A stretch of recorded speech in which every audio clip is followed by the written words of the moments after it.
Hi, and welcome back to Times Square today. I'm your host, Greg Rollette, and right now I'm joined by best-selling author Paul Edgewater. Paul is the co-founder of Busy Bee Promotions, one of the world's leading in-store promotional companies, helping companies to create awareness for their brands and, more importantly, get them to purchase and consume the goods, which is really important. So, Paul, welcome to the show. Thank you, Greg. Appreciate it. Love it. A beautiful backdrop today. Great weather here in New York City. Perfect day. Can't complain at all. Absolutely perfect. And so we're going to talk about some of the fun stuff you guys have going on. Before we jump into that, I'd love to just get a little bit of your background and how'd you get into this promotional world that you live in now? It's a crazy story. When I was younger, I was a performing musician, and I wanted to perform. Yeah. And during those times, I had crazy big 80s hair.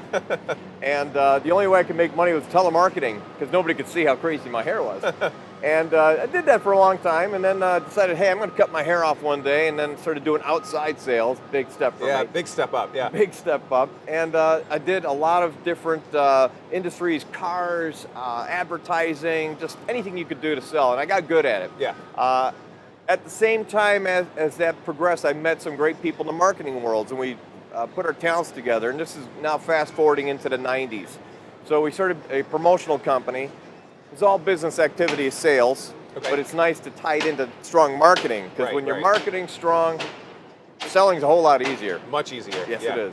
I love that, and you guys have evolved very much since those 90s days into today, and I want to talk about some of the things that you guys are doing today, because it's innovative, but it's also powerful for the brands, because these brands have great products, and they want consumers to try out these products, but more importantly, they want them to take these products home with them. So talk about the evolution of how companies have worked with you on the promotional side and how that's grown. Well, the promotional end really delves into getting attention anywhere where people might not expect it. For instance, here at Times Square, you'll see a lot of people doing some sort of promotion. It gets people's attention outside. The comedy store guy trying to throw flyers in your face. Exactly. Yeah.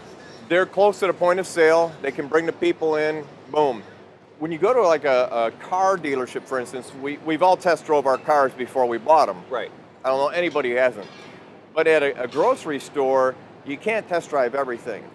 And the only way you could do that is to have a human being engage people at the store. So what Busy Bee does for our clients is makes sure that people test drive their products. Because between, say, Acura and Volvo, you got about 50 choices in cars. Yeah. You have 50 choices in grocery products at first 50 steps you take into the store. Yeah. So you really need to get attention. Unless your marketing, your packaging, your offer is so compelling that people came into the store just to buy your stuff, you need to drive trial by having somebody there to offer a sample, features and benefits, the backstory, get people to be fans of the product. Yeah, I want to talk a little bit about what you just said, which is getting people to become fans of the product and knowledgeable about the product. It's really easy to hand out free samples. Hey, here's some candy, here's some juice, here's a new chicken dish.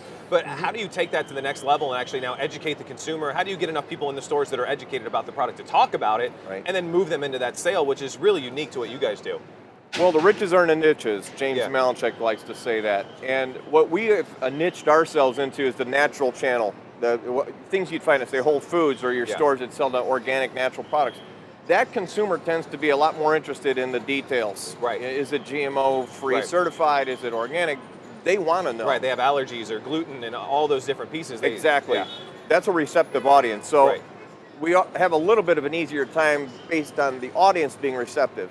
The difference is, though, a lot of companies that do what we do, which is the in-store trial demo, they'll find anybody who can fog a mirror and stick them behind a table and just be like, do you like this? You want to try a sample? It's not really engaging.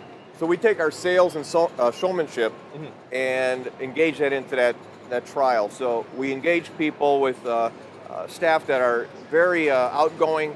We have a lot of actors and performers, musicians that are in our staff. People who really like to interact with the public and then bring them in. Now that public is interacting with somebody, they're making a friend with the brand, they're trying it, they're getting an education, then the sales part really kicks in too. We're very old school when it comes to sales. There was a big sales trainer back here in New York in the 30s, 40s named Elmer Wheeler, and he always said, don't ask if, ask which. And when you ask which, you're giving somebody a choice between something and something else. Right, A or B, and they're going to select A or B. Yeah. Never nothing. Right. So we incorporate all the salesmanship into the performance aspect, into engaging people with the mission, the features, the benefits, in an area where people, believe this or not, 70% of the things you buy in a store are an impulse. You might have your list, but 70% of what ends up in that cart, Oh yeah. you had no intention of buying it. I believe it. Now I got little kids of my own that just go in, and you end up with a lot of stuff that Exactly. wasn't on that initial list from your Exactly. wife. Yeah. And so let's talk about, I know you get to work with some great brands and really help them in this process. And I'd love to hear maybe a story of a brand that came to you and they said, Paul, we really need some help in getting some awareness about our product. You know, you put the show together for them and it resulted in some really good sales, spike of sales, and really help them to grow their business. Sure. Well, Busy Bee, I should mention, is we're positioned near the top of our market. We're generally something companies go into. We had a company, a cold pressed juice company, approach us a few years ago. Non-disclosures. I'm not going to say who it is because there's some big news with these guys. Yeah.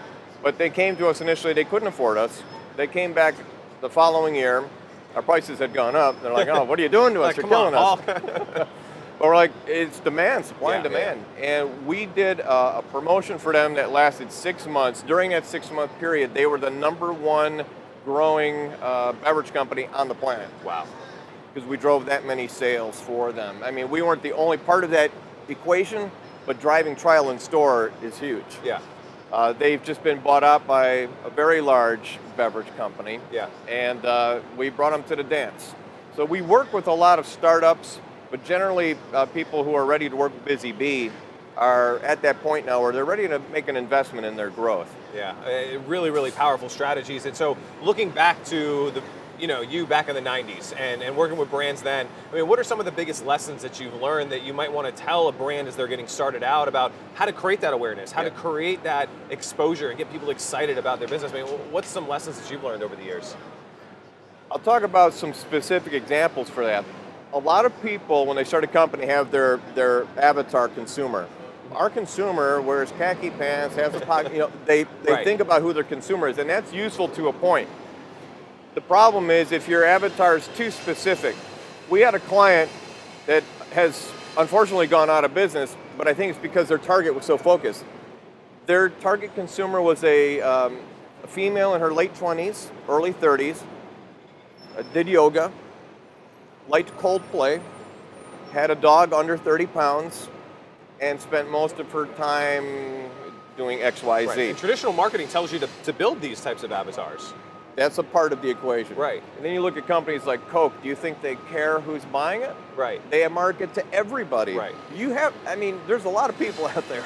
Yeah. Why make something that's just going to appeal to 1/10 of 1%? Right. I would say to any company who wants to grow, make your marketing as broad as possible. Yes, have your niches. Yeah. That gets you your footwork or your foot traction, I should say. Yeah. But once you get that traction, start bringing more people to the party. Yeah, I think that's really, really important because not everyone that walks into Whole Foods is John with khakis and a button-up shirt who has 3 dogs, and and so it makes a lot of sense for the consumer brands to build that customer profile in a very smart way. And so companies that are watching this here today and they want to get involved, they want to see how you can help them to drive awareness. But what does that intake process look like? How do you guys help them get started, and what are the first steps? First steps, generally, when a company hears about Busy Bee, it's usually word of mouth. Yeah. So they've already heard a little bit about what we can do for them. Generally, they've had experience with third-party demo companies or marketing agencies.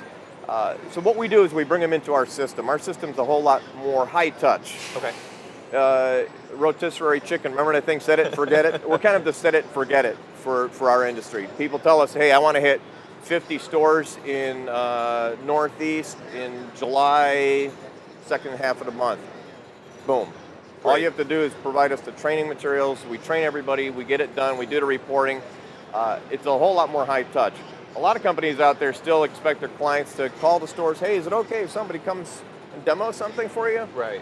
For us, we don't do that. We take care of everything. Nice. They really just tell us the numbers they want to hit, and we take it from there, give them all the metrics they need to capture, sales results, the whole bang shoot. Yeah, really, really powerful. If someone wanted to start that process, I mean, where's the best place for them to go learn about more and to take that step? Visit our site, of course, is the best way, busybeepromos.com. Nice. BUSYBEEPROMOS. You can also get some pricing information at bepromotified.com. We made that word up. You got to make up a word if you want a URL right now. Exactly, It's got I know. one word.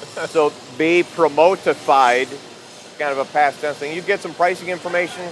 and some first steps on how to take your brand to that next level. And Paul, I appreciate you sharing that with everyone. And right now there's some information on the screen where they can go to learn more and get started with Busy Bee Promotions. And just thanks so much for hanging out with us today in New York City. Thanks, Greg. Appreciate it. Definitely. We'll be back in just a second with more Times Square Today.